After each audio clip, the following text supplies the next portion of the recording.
എറണാകുളത്ത് മുഖാമുഖം പരിപാടിയിൽ പിണറായി വിജയൻ സംസാരിക്കുന്നു. തത്സമയം. വളരെ പ്രത്യേകതയാർന്ന ഒരു സംസ്ഥാനമാണ്. എല്ലാ രംഗത്തും നമുക്ക് ആ പ്രത്യേകത നിലനിർത്താൻ കഴിഞ്ഞിരുന്നു. എന്നാൽ ഇപ്പോഴുള്ള ഒരു സാഹചര്യം പരിശോധിച്ചാൽ പല രംഗത്തും നാം കാലത്തിനനുസരിച്ച പുരോഗതി നേടിയിട്ടില്ല. അത് എല്ലാവരെയും വല്ലാതെ അലട്ടുന്ന ഒരു പ്രശ്നമാണ്. നമ്മുടെ സംസ്ഥാനവും തൊട്ടുകിടക്കുന്ന മറ്റ് സംസ്ഥാനങ്ങളുമൊക്കെ താരതമ്യപ്പെടുത്തിയാൽ നമ്മൾ പണ്ടുള്ളതിൽ നിന്ന് മുന്നോട്ട് പോയില്ല. എന്നാൽ മറ്റ് സംസ്ഥാനങ്ങളെടുത്താൽ നല്ല രീതിയിൽ മുന്നോട്ട് പോകാൻ കഴിഞ്ഞിട്ടുമുണ്ട്. ഈ കാര്യത്തെക്കുറിച്ച് വിവിധ അഭിപ്രായങ്ങളുണ്ടാകും. നാടിൻ്റെ വികസനത്തിനും ജനങ്ങളുടെ അഭിവൃദ്ധിക്കും എന്തൊക്കെ ചെയ്യേണ്ടതുണ്ട് എന്നത് സംബന്ധിച്ച് നമ്മൾ ഓരോരുത്തരും കാണുന്ന വീക്ഷണം അത് ക്രോഡീകരിച്ചെടുക്കലാണ് ഇതുകൊണ്ട് ഉദ്ദേശിക്കുന്നത്. പക്ഷേ ഒരു പ്രശ്നമുള്ളത്, ഇപ്പം നമ്മൾ 12 മണി കഴിഞ്ഞു. അപ്പോൾ ഒരു പൂർണ്ണതയിലേക്ക് ഇന്ന് നമുക്ക് എത്തിക്കാൻ കഴിയുമോ എന്നുള്ള കാര്യം സംശയമാണ്. ഏതായാലും ഒരു തുടക്കമായിട്ട് നമുക്കിതിനെ കാണാം. വീണ്ടും ഒരു ഘട്ടത്തിൽ ഒരു 3-4 മണിക്കൂറെങ്കിലും ഉണ്ടാകുന്ന തരത്തിൽ ഒരു യോഗം ചേരുന്നതായിരിക്കും നന്നാവുക. കാരണം വിഷയം വളരെ വലുതാണ്. എല്ലാവർക്കും ഓരോ ഇനത്തെ സംബന്ധിച്ചും അഭിപ്രായങ്ങളുണ്ടാവും. അപ്പോൾ അതാകെ പ്രകടിപ്പിച്ച് അതിനെക്കുറിച്ചെല്ലാം ഒരു പൊതുവായ ധാരണയിലെത്താൻ ചുരുങ്ങിയത് 3-4 മണിക്കൂറെങ്കിലും വേണ്ടി വരും. എന്ന് വെച്ച് ഇപ്പം നമ്മൾ ഈ സമയം ഉപേക്ഷിക്കേണ്ടതില്ല. നമുക്കിന്ന് തുടക്കം കുറിക്കാം. ഇപ്പം നമ്മുടെ കേരളത്തിൽ വലിയ ക്ഷാമം അനുഭവപ്പെടുന്ന ഒന്നാണ് വൈദ്യുതി. LNG ടെർമിനൽ കുറച്ച് കാലമായി നമ്മൾ കേൾക്കാൻ തുടങ്ങുന്നൊരു കാര്യമാണ്. കുറച്ച് കാലം എന്ന് പറഞ്ഞാൽ നേരത്തെ ഈ വൈദ്യുതി വകുപ്പിൻ്റെ ഒരു ചുരുങ്ങിയ കാലം അതിൻ്റെ ഒരു ചുമതലക്കാരനായി ഞാൻ പ്രവർത്തിച്ചിരുന്നല്ലോ. അന്ന് എനിക്കറിയാം ഇതിൻ്റെ തുടക്കത്തെ പറ്റി. അന്നേ അതിനെപ്പറ്റി ചർച്ച ചെയ്തതാണ്. ആ കാലം തന്നെ ആൾ മറന്നു പോയിട്ടുണ്ടാവും, അത്രയും പഴക്കമായി. പക്ഷേ ഇപ്പോഴും ആ പദ്ധതി പ്രാവർത്തികമാക്കാൻ നമുക്ക് കഴിഞ്ഞിട്ടില്ല. ഇതുപോലുള്ള പ്രശ്നങ്ങളുണ്ടാവും. ഞാൻ ആകെ പ്രശ്നങ്ങളിൽ ഓരോന്നിലേക്കും പോകുന്നില്ല, പോയാലത് കൂടുതൽ സമയം എടുക്കും എന്നുള്ളതുകൊണ്ട്. ഇതുപോലുള്ള പ്രശ്നങ്ങൾ എന്താണ്, എങ്ങനെയാണ് നമുക്ക് പരിഹരിക്കാൻ കഴിയുക? മൊത്തമായി എടുത്താൽ മൊത്തമായൊരു കാര്യം, നമ്മുടെ സംസ്ഥാനത്തിലുള്ള ലക്ഷക്കണക്കിന് ആളുകൾ പുറത്തുപോയി ജോലി ചെയ്യുന്നുണ്ട്. അത് ഈ ലോകത്തെ ഏറ്റവും വലിയ സാങ്കേതിക വിദ്യ കൈകാര്യം ചെയ്യുന്ന കേന്ദ്രങ്ങളിൽ പോയാലും അവിടെ മലയാളി ഉണ്ടാവും. അപ്പോൾ ഈ ലക്ഷക്കണക്കിന് ആളുകൾ പുറത്തു പോകേണ്ടി വരുന്നത് നമുക്കിവിടെ അതിന് പറ്റിയ സൗകര്യം ഉണ്ടാക്കാൻ കഴിയാത്തതുകൊണ്ടാണ്.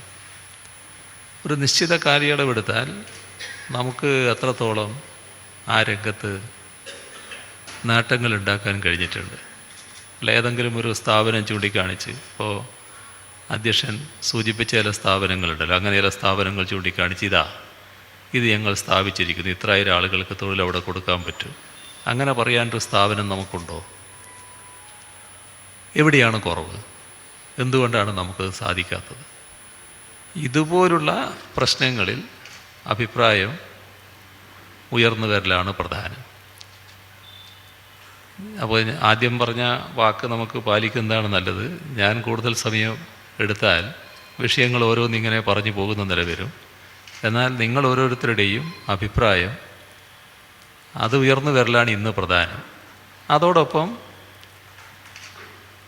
ഞങ്ങൾ സ്വീകരിക്കുന്ന നിലപാട്, അതിനെക്കുറിച്ചും നിങ്ങൾക്ക് ചില അഭിപ്രായങ്ങളുണ്ടാവും. ആ അഭിപ്രായവും നിങ്ങൾക്ക് രേഖപ്പെടുത്താവുന്നതാണ്. നമുക്ക് സ്വതന്ത്രമായി കാര്യങ്ങൾ ഉന്നയിച്ച് അത് മനസ്സിലാക്കി ഞങ്ങളെ ഭാഗത്ത് എന്തെങ്കിലും തിരുത്തലുകൾ വരുത്തേണ്ടതുണ്ടെങ്കിൽ ആ തിരുത്തലുകൾ എങ്ങനെ വേണം എന്നതുകൂടി ഞങ്ങൾക്ക് ഒരു പാഠത്തിന് വേണ്ടി കൂടിയാണ് ഈ യോഗം ഉദ്ദേശിക്കുന്നത്. ഇതാണ് എനിക്ക് ആമുഖമായി പറയാനുള്ളത്. നിങ്ങളെല്ലാവരും ഇതുമായി സഹകരിച്ച് നിങ്ങളുടെ അഭിപ്രായങ്ങൾ രേഖപ്പെടുത്തണം എന്നാണ് അഭ്യർത്ഥിക്കാനുള്ളത്. അപ്പോൾ അഴിമതിയുടെ കാര്യം,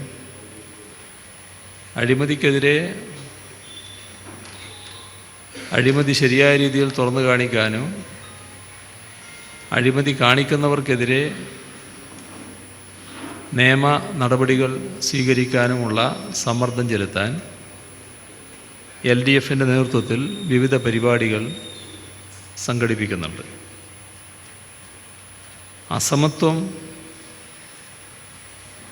അസമത്വം ഇതേ രീതിയിൽ നിൽക്കട്ടെ എന്ന് അഭിപ്രായമുള്ള ഒരു കൂട്ടർ സംഘപരിവാറാണ്. അതായത് ഈ അസമത്വം പ്രകൃതി നിയമമാണ്, അപ്പോൾ അതിൽ മാറ്റം വരുത്താൻ പാടില്ല. ഒരു ചാതുർവർണ്ണ വ്യവസ്ഥയാണല്ലോ സംഘപരിവാർ അംഗീകരിക്കുന്നത്. അപ്പോൾ ചാതുർവർണ്ണ വ്യവസ്ഥ അനുസരിച്ചാണ് കാര്യങ്ങൾ നീങ്ങേണ്ടത്. അതായത് ഓരോ കൂട്ടർക്കും ഓരോ തൊഴിൽ പറഞ്ഞിട്ടുണ്ട്, ആ തൊഴിൽ അവർ ചെയ്യേണ്ടതുള്ളൂ. ഇതാണ് അവരുടെ അടിസ്ഥാന നിലപാട്. അപ്പം രാജ്യത്ത് ഈ പറഞ്ഞ അസമത്വവും അസന്തുലിതാവസ്ഥയും വലിയ തോതിൽ നിലനിൽക്കുന്നു. എന്നാൽ അതിലൊന്നും ഇടപെട്ട് വേറെ നടപടികളൊന്നും സ്വീകരിക്കേണ്ടതില്ല. അത് പ്രകൃതി നിയമമാണ്. പക്ഷെ നമുക്കറിയാം, നമുക്കാർക്കും അത് അംഗീകരിക്കാനാവില്ല. അതിനെതിരെയാണ് എല്ലാ പ്രസ്ഥാനങ്ങളും ഈ അസന്തുലിതാവസ്ഥ പരിഹരിക്കുന്നതിനുള്ള പ്രക്ഷോഭങ്ങളിലാണ് ഏർപ്പെടുന്നത്. അതിൻ്റെ മുൻപന്തിയിൽ തന്നെ ഇടതുപക്ഷം എല്ലാ കാലത്തും അണിനിരന്നിട്ടുണ്ട്.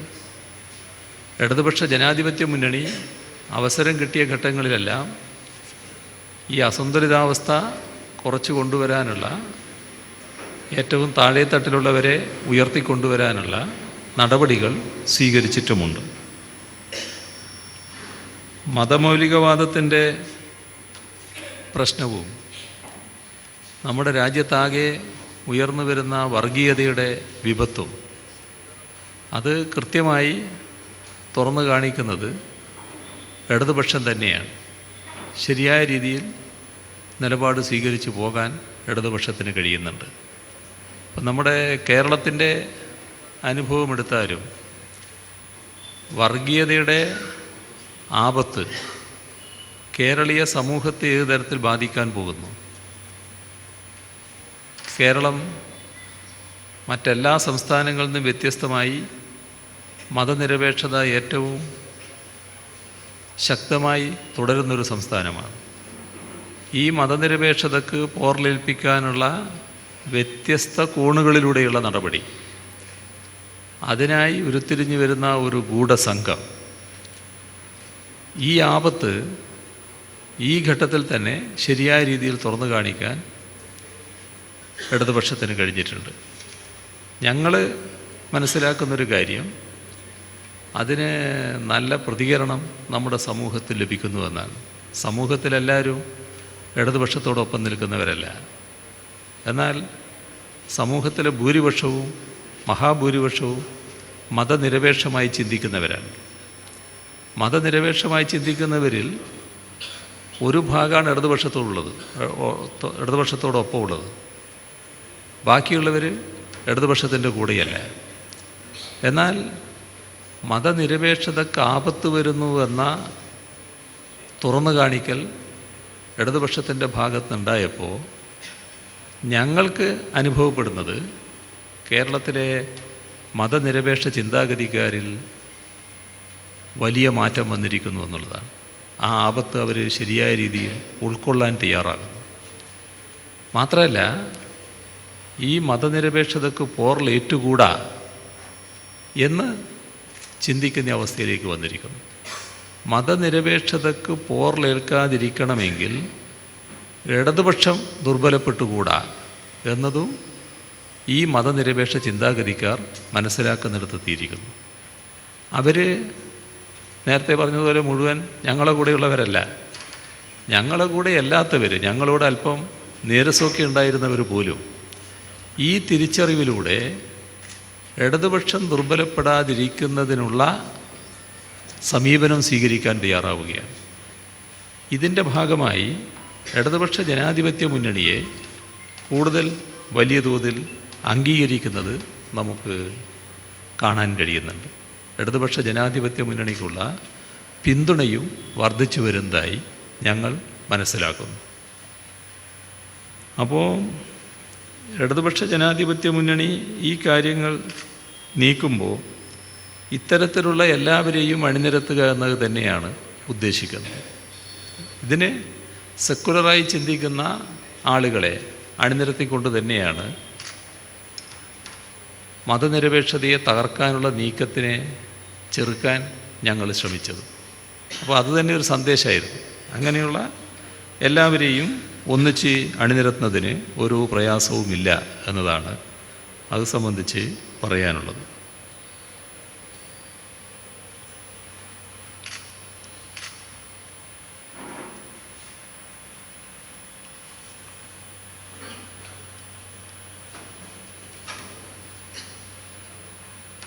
സാംസ്കാരിക നായകന്മാരും എഴുത്തുകാരും നിഷ്കാസിതരാകുന്ന ഇന്നത്തെ അവസ്ഥയെ തിരുത്തുന്നതിനായി ഇടതുപക്ഷ ജനാധിപത്യ മുന്നണി എന്തൊക്കെ തീരുമാനങ്ങൾ കൈക്കൊള്ളും? ഉന്നത വിദ്യാഭ്യാസ മേഖല ഇന്ന് പൂർണ്ണമായും സ്വകാര്യവൽക്കരണത്തിലേക്ക് പോകുന്നു. കേരളത്തിനെതിരെ നമ്മുടെ പാർട്ടി എന്ത് നിലപാട് സ്വീകരിക്കും? ഇതിൽ ആദ്യം പറഞ്ഞതിൻ്റെ ഒരു ഭാഗമാണ്. ഇപ്പോൾ സാംസ്കാരിക നായകർ, എഴുത്തുകാർ, അത്തരം ആളുകൾക്ക് നേരെയെല്ലാം ഉയർന്നിട്ടുള്ള ആക്രമണങ്ങൾ RSSൻ്റെ അസഹിഷ്ണുതയുടെ ഭാഗമായി വന്നതാണ്. RSSൻ്റെ അസഹിഷ്ണുതയ്ക്കെതിരെ രാഷ്ട്രപതിക്ക് തന്നെ ആവർത്തിച്ച് പ്രതികരിക്കേണ്ടി വന്നു അടുത്തടുത്ത ദിവസങ്ങളിൽ. നമ്മുടെ രാജ്യത്ത് ശാസ്ത്രജ്ഞന്മാർ, സാഹിത്യകാരന്മാർ, കലാകാരന്മാർ, ചരിത്ര പണ്ഡിതർ, അങ്ങനെ സമൂഹത്തിൻ്റെ വിവിധ തുറകളിലുള്ളവർ ഇതിൽ പ്രതിഷേധിക്കാൻ പരസ്യമായി രംഗത്ത് വരുന്നു. പത്മഭൂഷൺ അടക്കമുള്ള വിവിധ പുരസ്കാരങ്ങൾ തിരിച്ചു നൽകാൻ പ്രതിഷേധത്തിൻ്റെ ഭാഗമായി പലരും തീരുമാനിക്കുന്നു. ഇതൊക്കെ രാജ്യത്ത് ഇതിനെതിരെയുള്ള എതിർപ്പ് എത്രത്തോളം ഗൗരവമായി ഉയർന്നു വരുന്നുവെന്നാണ് കാണിക്കുന്നത്.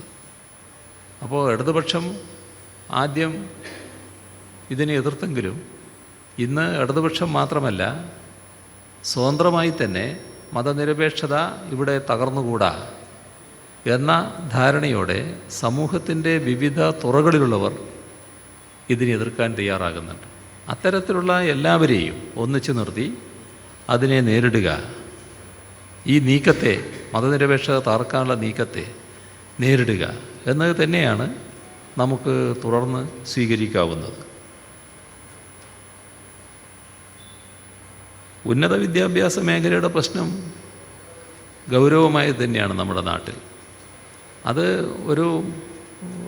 ഇപ്പോഴത്തെ ഒരു മറുപടിയിൽ ഒതുക്കേണ്ട കാര്യമല്ല, കൂടുതൽ വിശദമായി നമ്മൾ ചർച്ച ചെയ്യേണ്ടത്, തീരുമാനിക്കേണ്ടതാണ്. ഇന്ന് വിദ്യാഭ്യാസ നിലവാരത്തിൻ്റെ പ്രശ്നമുണ്ട്. നേരത്തെ ആ പ്രശ്നം ഉണ്ടായിരുന്നില്ല. കേരളത്തിൽ നിന്ന് കുട്ടികൾ മറ്റ് സംസ്ഥാനങ്ങളിൽ ചെല്ലുമ്പോൾ അവർക്ക് നല്ല സ്വീകാര്യത കിട്ടിയിരുന്നു. ഇപ്പോൾ ലേശം നമ്മുടെ സ്വീകാര്യത ഇടിഞ്ഞിട്ടുണ്ട്. അത് നമ്മുടെ കുട്ടികൾ ചെല്ലുമ്പോൾ അത് കേരള SLC ആണ്, കേരള +2 ആണ് എന്ന് പറഞ്ഞ് ഒരു പുച്ഛിക്കുന്ന അവസ്ഥ വരുന്നുണ്ട്. അപ്പോൾ അത് ഗൗരവമായി നാം എടുക്കേണ്ടതാണ്. നമ്മുടെ വിദ്യാഭ്യാസ നിലവാരം വർദ്ധിക്കേണ്ടതായിട്ടുണ്ട്. ഉന്നത വിദ്യാഭ്യാസ സ്ഥാപനങ്ങളെക്കുറിച്ചാണല്ലോ കുറച്ച് എഞ്ചിനീയറിംഗ് കോളേജുകളെ അടച്ചുപൂട്ടണമെന്ന് ഹൈക്കോടതി ഉത്തരവിട്ടത് ഈ നിലവാരം തകർന്നുകൊണ്ടായിരുന്നല്ലോ. അപ്പോൾ നിലവാരം ഉയർത്താൻ കണ്ട കുട്ടികളെ മറ്റു വഴികളിലൂടെ പാസ്സാക്കിയാൽ പാസ്സായവരുടെ ശതമാനം വർദ്ധിച്ചാൽ നിലവാരം കൂടിയെന്നാണല്ലോ നമ്മുടെ സർക്കാർ കണ്ടെത്തിയിരുന്നത്. അപ്പോൾ അത്തരം പ്രശ്നങ്ങൾ നമുക്ക് കൂടുതൽ വിശദമായി ചർച്ച ചെയ്യേണ്ടതുണ്ട്. ഏതായാലും ഇന്നുള്ള നിലവാരം പോരാ നമുക്ക്. അതിന് വിദ്യാഭ്യാസ നിലവാരത്തെക്കുറിച്ച് പരിശോധിക്കാനും അത് ഗൗരവമായി എടുത്ത് നടപടികൾ സ്വീകരിക്കാനും ഒരു ഗവൺമെൻറ് വേണം. ഇപ്പോൾ UDFന് അത് കഴിയുമെന്ന് തോന്നുന്നില്ല. അപ്പോൾ നമുക്കത് പിന്നീട് വിശദമായി ചർച്ച ചെയ്യുന്നതായിരിക്കും നന്നാവുക. ഈ പ്രകടിപ്പിച്ച ആശങ്ക വളരെ ശരിയാണ്.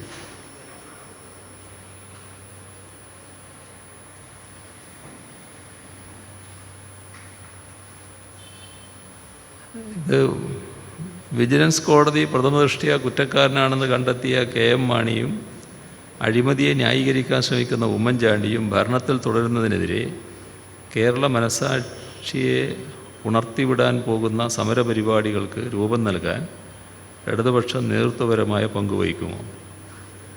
അത് ഗവൺമെൻറ്റിൻ്റെ നടപടിയെ ആശ്രയിച്ചാണ്. ഗവൺമെൻറ് ഇതേ നില തുറന്നു പോവുകയാണെങ്കിൽ തീർച്ചയായും ശക്തമായ പ്രക്ഷോഭം വേണ്ടിവരും. ആ പ്രക്ഷോഭത്തിന് LDF നേതൃത്വം കൊടുക്കുകയും ചെയ്യും.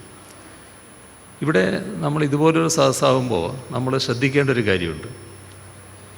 ഉമ്മൻചാണ്ടിയാണല്ലോ കേരളത്തിൻ്റെ മുഖ്യമന്ത്രി.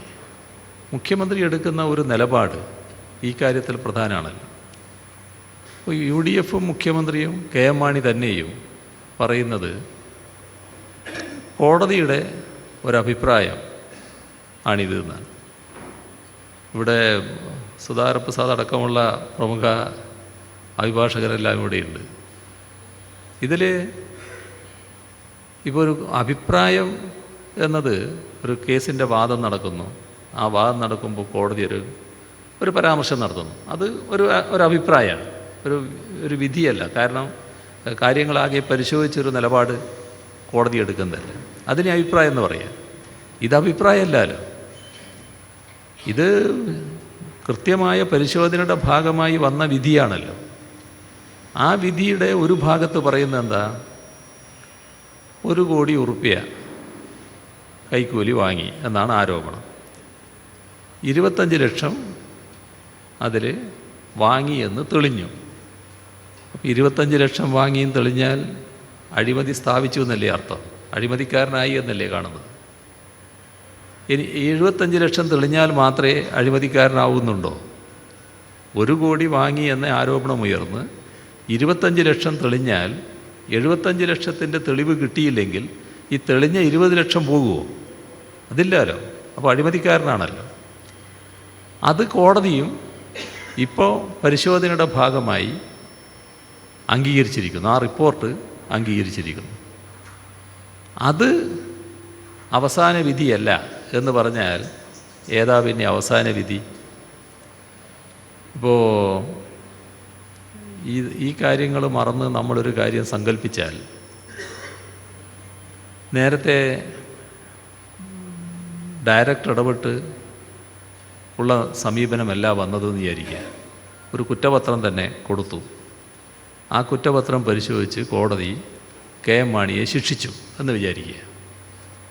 ഇതേ വാദം ഉമ്മൻചാണ്ടിക്ക് അപ്പോഴും പറയാമല്ലോ. കാരണം ഇതിൻ്റെ മേലെ കോടതിയുണ്ടല്ലോ. ഈ കോടതിയുടെ ഇത് അവസാന വിധിയല്ല. ഇനി ഹൈക്കോടതിയുണ്ട്, സുപ്രീം കോടതിയുണ്ട്. ഈ എല്ലാ തട്ടുകളും പൂർത്തിയായാൽ മാത്രമേ ഒരു കോടതി വിധി അവസാനമാകുന്നുള്ളൂ എന്ന സമീപനം ഒരു ഗവൺമെൻറ് എടുക്കാൻ പറ്റുമോ? ഒരു മുഖ്യമന്ത്രിക്ക് എടുക്കാൻ പറ്റുമോ? അധികാരത്തിലിരിക്കുന്നവർ സംശയത്തിന് ഇരയാകുന്നവരാകരുത്. അതാണല്ലോ പ്രശ്നം. ഇവിടെ കോടതി തന്നെ പറയുകയാണ്, നിങ്ങളുടെ പേരിൽ ഈ കാര്യം തെളിഞ്ഞിരിക്കുന്നുവെന്ന് അഴിമതിക്കാരനായി കോടതി തന്നെ ചിത്രീകരിക്കുകയാണ്. അപ്പോൾ സാധാരണ നിലക്ക് ഇപ്പം തന്നെ രാജിവെച്ച് പോവുകയാണ് വേണ്ടത്. അതുകൊണ്ടാണ് ഇടതുപക്ഷ ജനാധിപത്യ മുന്നണി മാണി ഉടനെ രാജിവെക്കണമെന്ന് ആവശ്യപ്പെട്ടത്. ആകെ നടപടിക്രമങ്ങൾ നോക്കിയാൽ വിൻസെൻ്റ് എംപോൾ കുറ്റബോധം കൊണ്ടാണല്ലോ ഇപ്പോൾ സ്ഥാനത്തുനിന്ന് ലീവ് എടുത്തത്, രാജിവെക്കാൻ സന്നദ്ധം പ്രകടിപ്പിച്ചത്. വിൻസെൻ്റ് എംപോളിനെ കൊണ്ട് ഈ കാര്യങ്ങൾ ചെയ്യിച്ചവർ പിന്നെ അധികാരത്തിൽ തുടർന്നത് ശരിയാണോ? അവർക്കും അധികാരത്തിൽ തുടരാനുള്ള അവകാശമില്ലാലോ. അപ്പോൾ ഇക്കാര്യത്തിൽ ചിലർ ധാർമ്മികതയുടെ പ്രശ്നം ഉന്നയിക്കുന്നുണ്ട്. ധാർമ്മികത വ്യക്തിപരമാണെന്നാണ് പറയുന്നത്. അതെങ്ങനെയാണ് വ്യക്തിപരമാവുക? ഇത് ബന്ധപ്പെട്ട മനുഷ്യൻ തീരുമാനിക്കേണ്ടത് മാത്രമല്ലല്ലോ. ഒരു മുന്നണിയുടെ ഗവൺമെൻറ് നടക്കുന്നു. ആ മുന്നണിക്ക് നേതൃത്വം കൊടുക്കുന്നവർ പറയണ്ടേ ഏതാ ശരി ഏതാ തെറ്റ് എന്ന്. അപ്പോൾ തെറ്റായ നടപടിക്രമം തുടരുന്നത് കൊണ്ട് തന്നെ അതിനെതിരെ ശക്തമായ പൊതുജനാഭിപ്രായം ഉയർന്നു വരേണ്ടതുണ്ട്. അതോടൊപ്പം LDFൻ്റെ പ്രക്ഷോഭങ്ങളും ഉയർന്നു വരും.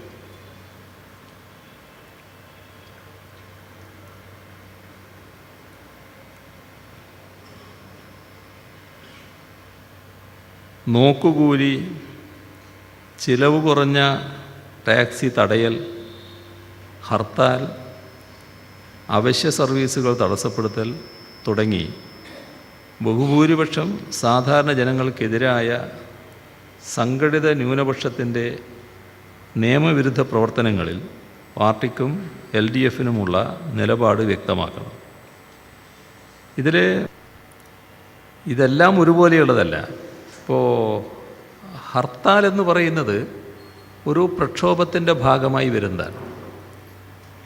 ഹർത്താലുകൾ ചിലർ ദുരുപയോഗിക്കുന്നുണ്ട്, അത് ശരിയാണ്.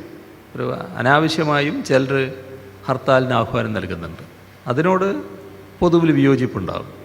എന്നാൽ ഒരു പ്രക്ഷോഭത്തിൻ്റെ വലിയൊരു രൂപം എന്ന നിലക്ക് നാടാകെ പങ്കാളിത്തം വഹിക്കേണ്ട തരത്തിലുള്ളൊരു പ്രശ്നം ഉയർന്നു വരുമ്പോൾ സ്വാഭാവികമായും ഹർത്താൽ പോലുള്ള ചിലത് സംഭവിക്കുക തന്നെ ചെയ്യും.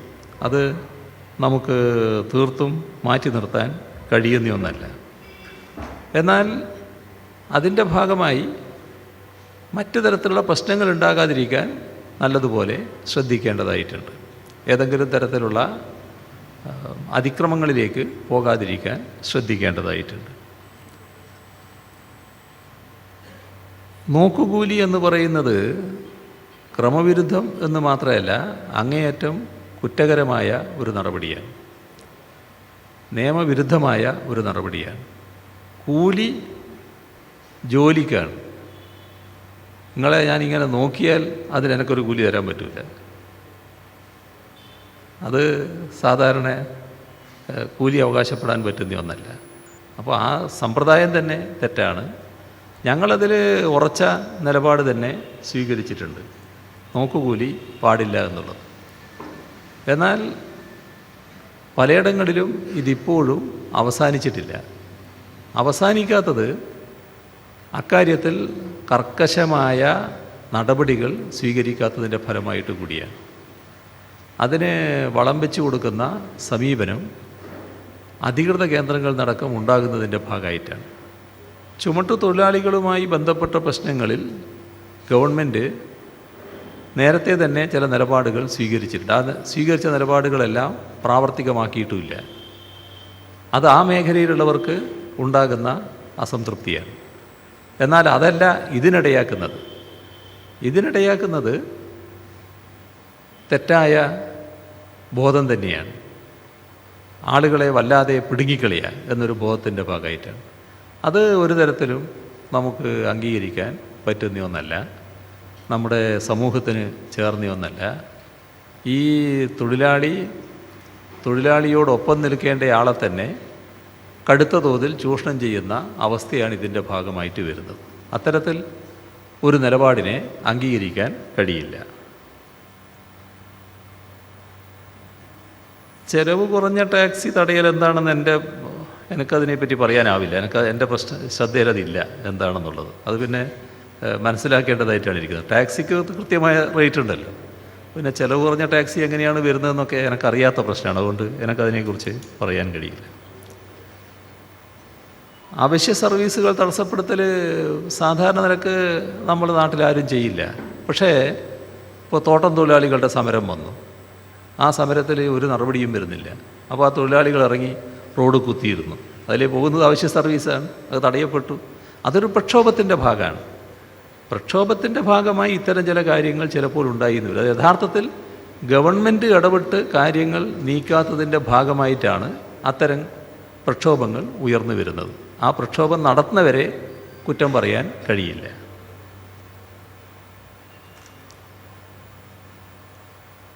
മാലിന്യപ്രശ്നം, ജൈവകൃഷി, സാന്ത്വന പരിചരണം, അഴിമതിരഹിത സേവനം തുടങ്ങിയ മേഖലകളിൽ വിപുലമായ ജനപങ്കാളിത്തം കക്ഷി രാഷ്ട്രീയത്തിന് അതീതമായി ഉറപ്പുവരുത്താൻ ശ്രദ്ധിക്കും. ഇത് വളരെ ശരിയായിട്ടുള്ള കാര്യമാണ്. ഇതിലൊന്നും കക്ഷിയുമില്ല, രാഷ്ട്രീയവുമില്ല.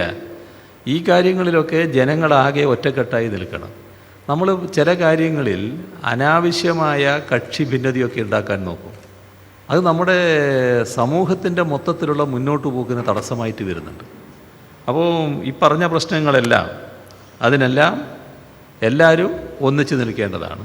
എല്ലാ രാഷ്ട്രീയക്കാർക്കും ഒന്നിച്ച് നിൽക്കാവുന്നതാണ്. ജനങ്ങൾക്കാകെ ഒന്നിച്ച് ഇതിൻ്റെ ഭാഗമായി മാറാവുന്നതാണ്.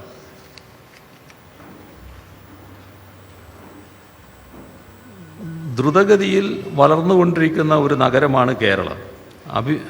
കേരളം അഭിമുഖീകരിക്കുന്ന ഏറ്റവും വലിയ പ്രശ്നങ്ങളിൽ ഒന്ന് മാലിന്യ സംസ്കരണം ശാസ്ത്രീയമായി എങ്ങനെ നടപ്പിലാക്കാം എന്നുള്ളതും അതിനേക്കാൾ പ്രാധാന്യത്തോടെ നമ്മുടെ പാർട്ടി അടിയന്തരമായി പരിഗണിക്കേണ്ട വിഷയം ഈ മേഖലയിൽ തൊഴിലെടുക്കുന്ന ആളുകൾക്ക് നൽകേണ്ട പരിഗണനയും അവരുടെ ആരോഗ്യ പ്രശ്നങ്ങളിലടക്കം സമൂഹം നൽകേണ്ടുന്ന കരുതലും ഉൾപ്പെടെ ഈ ജനവിഭാഗത്തിന് പാർട്ടി നൽകേണ്ടുന്ന ഉറപ്പുകൾ എന്തെല്ലാമാണ് എന്നതിനെക്കുറിച്ചും ആകട്ടെ. നിരത്തുകളിൽ പൊലിയുന്ന ജീവനുകളും എണ്ണം കുറക്കുന്നതിന് സമഗ്ര നിയമപരിഷ്കരണം നടത്തണം. ഇത് രണ്ട് പ്രധാന പ്രശ്നങ്ങൾ തന്നെയാണ് ഉന്നയിച്ചിട്ടുള്ളത്. ഇപ്പോൾ മാലിന്യ സംസ്കരണം ശാസ്ത്രീയമായി നടപ്പാക്കാൻ നമുക്ക് കഴിയേണ്ടതായിട്ടുണ്ട്. അത് സംസ്ഥാന ഗവൺമെൻറ്റും തദ്ദേശ സ്വയംഭരണ സ്ഥാപനങ്ങളും കൂടി പങ്കുവഹിച്ചുകൊണ്ട് പൂർത്തിയാക്കേണ്ട കാര്യങ്ങളാണ്. ജനങ്ങളും അതിനകത്ത് നല്ലതുപോലെ പങ്കുവഹിക്കണം. അതിൻ്റെ മറ്റു കാര്യങ്ങൾ പിന്നീട് വിശദമായി ഓരോ തലത്തിലും ചർച്ച ചെയ്യേണ്ടതുമാണ്. ഈ മേഖലയിൽ തൊഴിലെടുക്കുന്ന തൊഴിലാളികളുടെ പ്രശ്നവും ഗൗരവമായിട്ടുള്ളതാണ്. അതിന് അതത് സ്ഥലത്ത് ആവശ്യമായ പരിരക്ഷ നൽകുക എന്നത് തന്നെയാണ് LDFൻ്റെ നയം. നമ്മുടെ നിരത്തുകളിൽ പൊലിയുന്ന ജീവൻ അത് വളരെ പ്രധാനപ്പെട്ടത് തന്നെയാണ്. നമ്മുടെ നാട്ടിൽ വാഹനങ്ങൾ പെരുകിക്കൊണ്ടിരിക്കുന്നു. അത് പെട്ടെന്ന് തടയാൻ നമുക്ക് ആർക്കും കഴിയില്ല. എന്നാൽ ഈ വാഹനങ്ങളുടെ വർധനവിൻ്റെ തോതിൽ ഇവിടെ റോഡിൻ്റെ സൗകര്യം വർദ്ധിക്കുന്നില്ല. അപ്പോൾ റോഡ് സൗകര്യം വർദ്ധിക്കേണ്ടതായിട്ടുണ്ട്. അതോടൊപ്പം കൃത്യമായി നമ്മുടെ വാഹനങ്ങൾ ഓടിക്കുന്നവർക്ക് അതിനെക്കുറിച്ച് ശരിയായ ബോധവും ഉണ്ടാകേണ്ടതായിട്ടുണ്ട്. അതിനുള്ളൊരു ബോധവൽക്കരണ പരിപാടിയും ഉണ്ടാകണം. ഇതെല്ലാം കൂടി ചേർന്നുകൊണ്ടാണ് നമുക്ക് അകാലത്ത് പൊലിഞ്ഞു പോകുന്ന ജീവനുകൾ രക്ഷപ്പെടുത്താൻ കഴിയുക. അത് ആ തരത്തിൽ ശ്രദ്ധിക്കേണ്ടതായിട്ടുണ്ട്. ആവശ്യമായ നിയമപരിഷ്കരണവും അക്കാര്യത്തിൽ ആകാവുന്നതാണ്. ലഭിക്കുകയാണെങ്കിൽ 5 വർഷത്തിന് ശേഷം തെരഞ്ഞെടുപ്പിന് മുൻപ് ആവിഷ്കരിച്ച പദ്ധതികൾ നടപ്പാക്കിയതിനെക്കുറിച്ച് പെർഫോമൻസ് ഓഡിറ്റ് നടത്തി ജനങ്ങളോട് പറയുകയും ചെയ്യുക. ഇത് ഇനി LDF സ്വീകരിക്കേണ്ട നടപടികളെക്കുറിച്ചാണ് പറയുന്നത്. ഇത് യഥാർത്ഥത്തിൽ നമ്മുടെ സംസ്ഥാനത്ത് ചില ഘട്ടങ്ങളിൽ സ്വീകരിച്ചുള്ള നടപടിയുമാണ്. ഇപ്പോൾ തെരഞ്ഞെടുപ്പിന് മുൻപ് നമ്മുടെ കേരളം നേരിടുന്ന പ്രശ്നങ്ങൾ, ആ പ്രശ്നങ്ങൾ എങ്ങനെ കൈകാര്യം ചെയ്യാം, ഏത് രീതിയിൽ കേരളത്തെ അഭിവൃദ്ധിയിലേക്ക് നയിക്കാം, അതൊരു ഇവിടെ പറഞ്ഞതുപോലെ 5 വർഷത്തേക്കല്ല, 5 വർഷത്തേക്കുള്ളൊരു പദ്ധതി മാത്രമല്ല, ഒരു ദീർഘകാല പദ്ധതിയിലേക്ക് തന്നെ ഇന്നത്തെ കേരളീയ സാഹചര്യം വെച്ച് പോകേണ്ടതായിട്ടുണ്ട്. കാരണം ദശാബ്ദങ്ങളോളം നമ്മുടെ സംസ്ഥാനം പുറകിലേക്ക് പോയിട്ടുണ്ട്. അത് നികത്തി നമുക്ക് മുന്നേറാനാവണം. അപ്പോൾ നഷ്ടപ്പെട്ട ദശാബ്ദങ്ങൾ വീണ്ടെടുക്കാൻ കഴിയണം. അതായത് 4.5 വർഷത്തെ ഭരണമാണ് നടന്നതെങ്കിലും ദശാബ്ദങ്ങളോളം നമ്മുടെ നാടിനെ പുറകോട്ട് കൊണ്ടുപോകുന്ന നിലയാണ് ഉണ്ടായിട്ടുള്ളത്. അപ്പോൾ അത് നികത്തിയെടുക്കണം. അതോടൊപ്പം കൂടുതൽ വികസനത്തിലേക്ക് പോവുകയും വേണം. അതിനുതകുന്ന ഒരു കർമ്മ പരിപാടി തന്നെയാണ് LDF തയ്യാറാക്കുക. അത്തരമൊരു കർമ്മ പരിപാടി തയ്യാറാക്കുന്നതിൻ്റെ മുന്നോടിയായി AKG പഠന ഗവേഷണ കേന്ദ്രത്തിൻ്റെ നേതൃത്വത്തിൽ ഒരു അന്താരാഷ്ട്ര കേരള പഠന കോൺഗ്രസ്സും സംഘടിപ്പിക്കാൻ പോകുന്നുണ്ട്. അതും ഇതിലേക്ക് സംഭാവന ചെയ്യുന്നതായിരിക്കും. എല്ലാ മേഖലയിലുമുള്ള വിദഗ്ധർ, രാഷ്ട്രീയ അഭിപ്രായമുള്ളവർ മാത്രമല്ല, ഓരോ മേഖലയിലുമുള്ള വിദഗ്ധരടക്കം പങ്കെടുത്ത് അഭിപ്രായങ്ങൾ രേഖപ്പെടുത്തി എന്ത് ചെയ്യണമെന്ന് തീരുമാനിക്കുകയാണ് ചെയ്യുക. അതെല്ലാം വെച്ചുകൊണ്ടാണ് സ്വാഭാവികമായും LDFൻ്റെ തെരഞ്ഞെടുപ്പ് പ്രകടന പത്രിക വരിക. തെരഞ്ഞെടുപ്പ് പ്രകടന പത്രിക എന്നത് BJPയുടെ നയമല്ലല്ലോ LDFനുള്ളത്. BJP ഇപ്പോൾ പറഞ്ഞത് തെരഞ്ഞെടുപ്പ് രംഗത്ത് പറഞ്ഞതെല്ലാം തെരഞ്ഞെടുപ്പ് പ്രചരണത്തിന് വേണ്ടി മാത്രമായിരുന്നു എന്നാണ്. അങ്ങനെ ഒരു രാഷ്ട്രീയ പാർട്ടിക്കും പറയാൻ കഴിയില്ലായിരുന്നു. തെരഞ്ഞെടുപ്പ് രംഗത്ത് പറയുന്ന കാര്യങ്ങൾ നടപ്പാക്കാനുള്ളതാണ്. അത് എത്ര കണ്ട് നടപ്പാക്കി എന്നുള്ളത് പിന്നീട് നമുക്ക് സ്വാഭാവികമായുള്ള ഓഡിറ്റിങ്ങിനും വിധേയമാക്കാം. അതിലൊന്നും പ്രശ്നമില്ല. ഈ പെർഫോമൻസ് ഓഡിറ്റിംഗ് ഒന്നും മോശമായ ഐഡിയ അല്ല. പ്രാദേശിക സർക്കാരുകൾക്ക് ഉള്ള 14-ാം ധനകാര്യ കമ്മീഷൻ വിഹിതം കാര്യമായി വർദ്ധിച്ചിട്ടുണ്ട്. ഇപ്പോൾ തന്നെ ലഭിക്കുന്ന വിഹിതം കാര്യക്ഷമമായി ഉപയോഗിക്കാനുള്ള ശേഷി പ്രാദേശിക സർക്കാരുകൾക്കില്ല. ഈ അവസരത്തിൽ സുതാര്യമായുള്ള കാര്യക്ഷമമായും ഈ അധിക വിഹിതം വിനിയോഗിക്കുന്നതിനുള്ള സംവിധാനത്തെ പറ്റിയുള്ള കാഴ്ചപ്പാട് എന്താണ്? യഥാർത്ഥത്തിൽ തദ്ദേശഭരണ സ്ഥാപനങ്ങൾക്കുള്ള വിഹിതം കുറയാണ്. ഈ പ്രഖ്യാപനങ്ങളുടെ കാര്യം അത്ര പ്രധാനമായിട്ട് എടുക്കണ്ട. വിഹിതം വലിയ തോതിൽ കുറഞ്ഞിട്ടുണ്ട്. ഈ പണം പലപ്പോഴും ഉപയോഗിക്കാൻ പറ്റാത്ത അവസ്ഥയിലേക്ക് എത്തുന്നുണ്ട്. ഇപ്പം സംഭവിച്ചെന്താ? തദ്ദേശഭരണ സ്ഥാപനങ്ങൾക്ക് ട്രഷറിയിലൂടെ മാത്രമേ അവരുടെ ബില്ല് മാറാൻ പറ്റൂ എന്ന് വന്നു. അങ്ങനെ വരുമ്പോൾ ട്രഷറി നിയന്ത്രണമൊക്കെ ബാധകമാകുകയാണ്. പല പദ്ധതികൾക്കും വലിയ കാലതാമസവും തടസ്സവും വരികയാണ്. യഥാർത്ഥത്തിൽ തുക വർദ്ധിപ്പിക്കുകയും ആ തുകയും അധികാരവും തദ്ദേശഭരണ സ്ഥാപനങ്ങൾക്ക് നൽകുകയാണ് വേണ്ടത്. ഈ രണ്ട് കാര്യത്തിലും വലിയ പുറകോട്ട് പോക്കാണ് സംഭവിച്ചിട്ടുള്ളത്. തദ്ദേശ സ്ഥാപനങ്ങൾ അഭിമുഖീകരിക്കുന്ന സാമ്പത്തിക ഞെരുക്കം പരിഹരിക്കുന്നതിന് റവന്യൂ കളക്ഷൻ ശക്തിപ്പെടുത്തുന്നതിനുള്ള പഠനം, റവന്യൂ ലീക്കേജ് ഇല്ലായ്മ ചെയ്യുന്നതിനുള്ള പരിപാടികൾ, പദ്ധതി പ്രവർത്തനങ്ങൾ മുൻഗണന നൽകുന്നതിനുള്ള സംവിധാനം. ഇപ്പോൾ തിരഞ്ഞെടുപ്പ് കഴിഞ്ഞാൽ കൗൺസിലർമാരെ നിയന്ത്രിക്കുന്നതിനോ നയിക്കുന്നതിനോ ഉള്ള സംവിധാനങ്ങൾ നിലവിലില്ല. എല്ലാ വാർഡുകളിലും ജനസഭ പ്രവർത്തിക്കണം. ഈ പ്രവർത്തനങ്ങളെ ആകെ മോണിറ്റർ ചെയ്യുന്നതിന് LDF സംവിധാനത്തിൽ മേൽനോട്ടം വഹിക്കണം. ഇപ്പോഴൊരു വിശദീകരണം പ്രതീക്ഷിക്കുന്നില്ല. തുറന്നുള്ള ചർച്ചകളിൽ ആവശ്യമെങ്കിൽ നേരിൽ അഭിപ്രായങ്ങൾ അറിയിക്കാൻ സന്നദ്ധനാണ്. അത് നല്ല കാര്യം തന്നെ, നമുക്ക് വീണ്ടും ചർച്ച ചെയ്യാം. പക്ഷേ ഇപ്പം തന്നെ ഇവിടുത്തെ കാര്യം പറഞ്ഞാൽ ജനസഭകളുടെ കാര്യങ്ങളിൽ ഇവിടുത്തെ പ്രകടന പത്രിക തന്നെ ഉറപ്പ് നൽകുന്നുണ്ട്. അപ്പോൾ ഇത് എല്ലായിടങ്ങളിലും നമുക്ക് പ്രാവർത്തികമാക്കാൻ കഴിയുന്ന ഒരു ആശയം തന്നെയാണ്. തെരഞ്ഞെടുപ്പ് കഴിഞ്ഞാൽ കൗൺസിലർമാരുടെ പ്രവർത്തനം മെച്ചപ്പെടുത്താനുള്ള ബന്ധപ്പെടലുകളും ആവശ്യമായ ചർച്ചകളും ചിലപ്പോൾ പരിശീലനങ്ങളും എല്ലാം ഉണ്ടാകും. അക്കാര്യത്തിൽ പാർട്ടിയും LDFും എല്ലാം നല്ല നിലക്കുള്ള ജാഗ്രത കാണിക്കുക തന്നെ ചെയ്യും.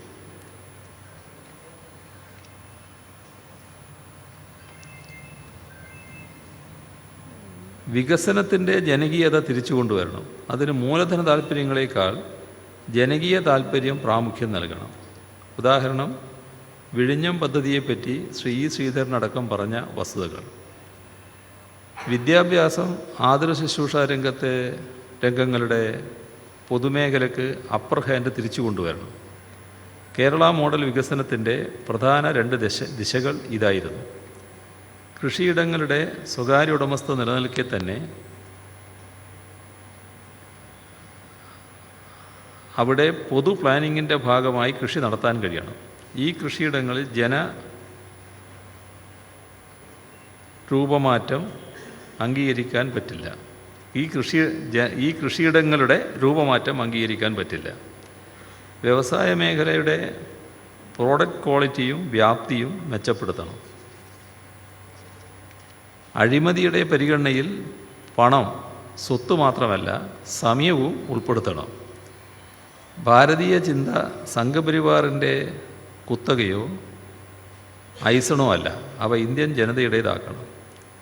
റിട്ടയർ ചെയ്ത് നിൽക്കുന്ന കഴിവുറ്റവരെ ഉപയോഗപ്പെടുത്താൻ ഒരു കർമ്മ പദ്ധതി വേണം. സംഘപരിവാറിന് ഭാരതീയ ചിന്തയില്ല.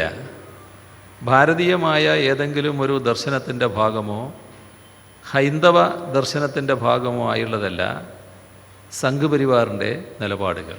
ഇപ്പോൾ ന്യൂനപക്ഷം രാജ്യത്ത് പാടില്ല, ന്യൂനപക്ഷത്തെ കൊന്നു തള്ളാം, അതൊന്നും ഭാരതീയ ദർശനത്തിൻ്റെ ഭാഗമല്ല, ഹൈന്ദവവുമല്ല. ഹിന്ദുവിൻ്റെ ഏതെങ്കിലും വേദത്തിലോ ഉപനിഷത്തിലോ ഏതെങ്കിലും സൂക്തത്തിലോ ഒന്നും ഈ കാര്യം ഇങ്ങനെ പറയുന്നേയില്ല. ഇത് ഹിറ്റ്ലറുടെ ആശയമാണ്, ഹിറ്റ്ലറിൽ നിന്ന് കടമെടുക്കുക.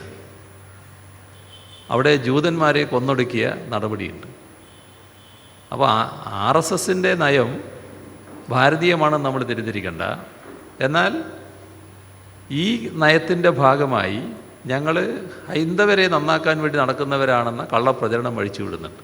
അത് ഇതേവരെയുള്ള ഹിന്ദുക്കളുടെ രീതിയിൽ നിന്ന് തീർത്തും വ്യത്യസ്തമായൊരു മട്ടിലേക്ക് മാറ്റാനാണ്.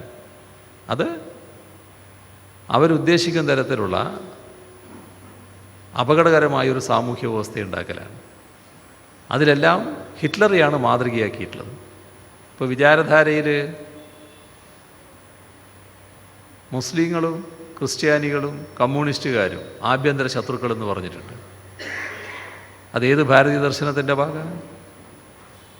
അത് ജൂതന്മാരും ബോൾഷെവിക്കുകളുമാണ് ജർമ്മനിയുടെ ആഭ്യന്തര ശത്രുക്കൾ എന്ന് ഹിറ്റ്ലർ പറഞ്ഞതിൻ്റെ നേരെ പകർത്തിവെപ്പാണ്.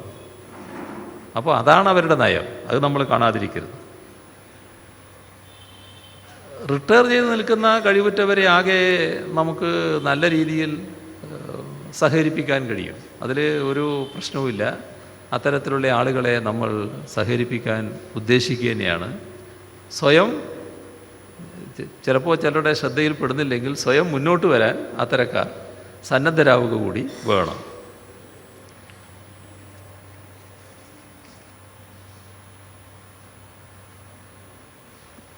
ഇവിടെ പറഞ്ഞ മറ്റ് അഭിപ്രായങ്ങൾ അത് പൊതുവിൽ നമുക്ക് പ്രതികരിക്കേണ്ട കാര്യം വരുന്നില്ല. മൊത്തത്തിൽ സ്വീകരിക്കാവുന്ന തരത്തിൽ തന്നെയാണ് അഭിപ്രായങ്ങൾ വന്നിട്ടുള്ളത്.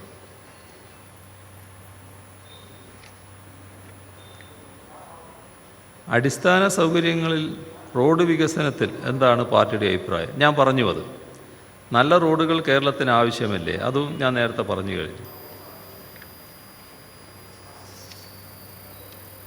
എല്ലാ വീടുകളിലും പൈപ്പ് വഴി ഗ്യാസ് കണക്ഷൻ ലഭിക്കുന്ന പദ്ധതി നടപ്പാക്കാനുള്ള എന്ത് നടപടിയാണ് കൈക്കൊള്ളാൻ പോകുന്നത്? ഗതാഗത സംവിധാനം കാര്യക്ഷമമായി നടപ്പാക്കാൻ എന്തെങ്കിലും പദ്ധതി ആവിഷ്കരിക്കുന്നുണ്ട്? ജനകീയ പദ്ധതികൾ ഉദ്യോഗസ്ഥ തലങ്ങളിൽ കുടുങ്ങിക്കിടക്കുന്നത് നേരിട്ട് ജനങ്ങളിലേക്ക് എത്തിക്കാൻ എന്തൊക്കെയാണ് ചെയ്യാൻ പോകുന്നത്? ഇതിൽ പൈപ്പ് വഴി നമ്മുടെ ഒരു പൊതുവിലുള്ള സമൂഹത്തിൻ്റെ വളർച്ചയുടെ ഭാഗമായി വരേണ്ട കാര്യമാണ്. ആ കാര്യം നമുക്ക് പരിശോധിക്കാവുന്നതാണ് എന്താണെന്നുള്ളത്. അതിൻ്റെ എങ്ങനെയൊക്കെ സംവിധാനങ്ങൾ ഒരുക്കാൻ പറ്റും എന്നതിനെ ആശ്രയിച്ചാണ് ഇത് നിൽക്കുന്നത്. ഗതാഗതത്തിൻ്റെ കാര്യം ഞാൻ നേരത്തെ സൂചിപ്പിച്ചിട്ടുണ്ട്. ജനകീയ പദ്ധതികൾ ജനങ്ങളിലേക്ക് എത്തിക്കുക എന്നുള്ളത് തന്നെയാണ് നയം. അത് തന്നെയാണ് LDF ഉദ്ദേശിക്കുന്നത്. ശുദ്ധജല വിതരണം തദ്ദേശഭരണ സ്ഥാപനങ്ങളുടെ ചുമതലയാണെന്നാണ് മുനിസിപ്പൽ നിയമത്തിൽ പറഞ്ഞിട്ടുള്ളത്. എന്നാൽ ഇക്കാര്യം കൂടുതൽ കാര്യക്ഷമമായി നടത്തുവാൻ വാട്ടർ അതോറിറ്റിക്ക് ഗവൺമെൻറ് രൂപം കൊടുത്തു. അതുപോലെ മാലിന്യ നിർമ്മാർജ്ജനം തദ്ദേശഭരണ സ്ഥാപനങ്ങളുടെ ചുമതലയാണെങ്കിലും ഇത് കൂടുതൽ ഫലപ്രദമായി നിർവഹിക്കുവാൻ ഒരു വേസ്റ്റ് നിർമ്മാർജ്ജന അതോറിറ്റിക്ക് ഗവൺമെൻറ് രൂപീകരിക്കേണ്ടതിനെക്കുറിച്ച് സഖാവിൻ്റെ അഭിപ്രായം. ഇത് പിന്നീട് ആലോചിക്കേണ്ട കാര്യമാണ്. ഞാൻ ഒറ്റയ്ക്ക് അഭിപ്രായം പറയേണ്ടതല്ലല്ലോ. ഒരു പുതിയ ആശയമാണ്, നമുക്ക് പിന്നീട് ഗൗരവമായി ആലോചിക്കാവുന്നതാണ്. കേരളത്തിൻ്റെ മൊത്ത വരുമാനത്തിൻ്റെ 20% ടൂറിസത്തിൽ നിന്നാണ്. പക്ഷേ ടൂറിസ വികസനത്തിന് വേണ്ടി കാലാകാലങ്ങളിൽ വരുന്ന ഗവൺമെൻറ്റുകൾ ദീർഘവീക്ഷണത്തോടുള്ള പ്ലാനുകളൊന്നും കൊണ്ടുവന്നില്ല. കേരളത്തിലെ ഗ്രാമങ്ങളെ ബന്ധിപ്പിച്ചുകൊണ്ടുള്ള ഒരു ടൂറിസം ആശയം അവതരിപ്പിക്കാൻ തയ്യാറാണ്.